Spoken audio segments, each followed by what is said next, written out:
Following demands by Brussels that the government make further efforts to reduce the state deficit, the cabinet this morning decided to increase excise duties on petrol and diesel fuel, as well as on tobacco products. Fuel duties will be raised by 20 lipa per litre. Also at the session, ministers formally abandoned the plan to lease Croatia's motorways to finance the country's public debt.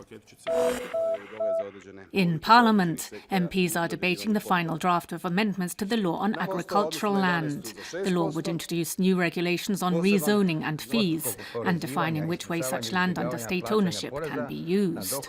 Meanwhile, Green Orach party leader Mirela Holy and HDZ representative Branko Bačić have announced 2 interpellations aimed at questioning the work of the government in connection with preparation for oil and gas exploration in the Adriatic.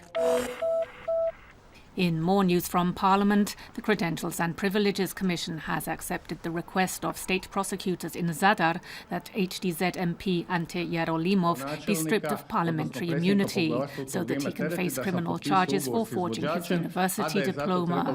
Jerolimov could face a 1-year prison sentence if found guilty. War crimes indictee Goran Hadžić has arrived at his home in Novi Sad, Serbia, after being temporarily released by the Hague Tribunal on medical grounds. According to the court's decision, he is to be directly monitored by the Serbian government. The trial of Hadžić, who is accused of crimes against humanity and other violations, began at the ICTY in 2012. In Zadar, the unveiling of the newest model to be put out by German automobile giant BMW takes place today. Over the next 2 weeks, images of Zadar will be sent out to the world by more than 300 journalists from across the globe. This is the first unveiling of a premium automobile brand in Croatia.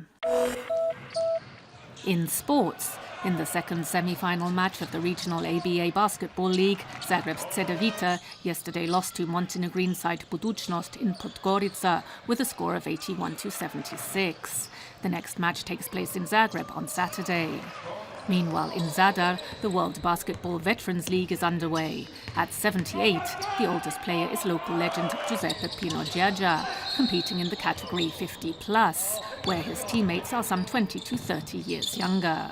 1.5 hours of training 4 to 5 times a week keeps him fit, Pino says. The weather this afternoon. Sunny skies across most of the country. The Jugo wind on the Adriatic will pick up towards the evening. Temperatures will range between 20 and 25 degrees Celsius on the coast, up to 28 degrees in northern regions. The next few days will be cooler, especially over the weekend, when winds will turn to northerly and northeasterly. Light rain showers are possible on Friday. On Saturday, more rain with snow possible at higher elevations. Clearer skies on Sunday with a chance of light morning frost. A strong to stormy Bura wind on the northern Adriatic, while the Jugo wind will hold its own in the south.